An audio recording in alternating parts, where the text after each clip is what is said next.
পূর্ব নির্ধারিত সূচি অনুযায়ী কৈলাসহরে আজ ওয়াকফ সংশোধনী বিল প্রত্যাহারের দাবিতে মিছিল করার সিদ্ধান্ত নিয়েছিল যৌথ মঞ্চ।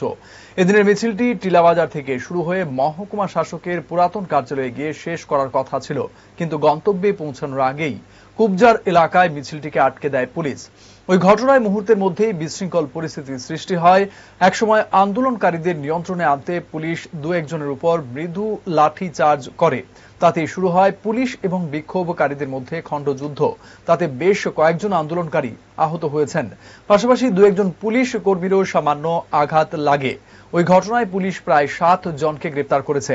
এদিকে খবর পেয়ে ঘটনাস্থলে ছুটে গিয়েছেন জেলা পুলিশ আধিকারিক ও ডিআইজি রথিরঞ্জন দেবনাথ, কিন্তু ডিআইজি আসার পূর্বে বিষয়টি শান্ত হয়ে যায়। বর্তমানে পরিস্থিতি নিয়ন্ত্রণে রয়েছে।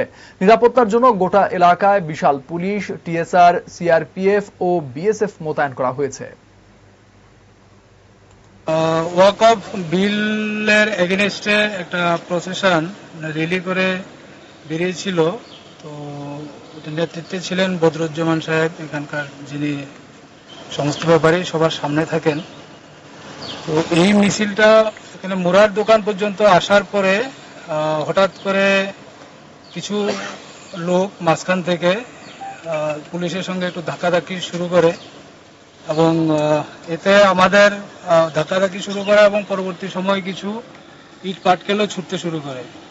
এতে আমরা আটকাতে গিয়ে তাদেরকে এইসব কার্যকলাপ বন্ধ করতে গিয়ে ওদেরকে পুলিশের তরফ থেকে চেষ্টা করা হয়েছে। এতে করে পুলিশের অনেকে ইনজুর হয়েছেন এবং পরবর্তী সময় তাদেরকে ডিসপার্স করে দেওয়া হয়েছে। আপাতত সিচুয়েশন ঠিক আছে, এখন সিচুয়েশন নর্মাল, আপাতত ঠিক আছে সিচুয়েশন।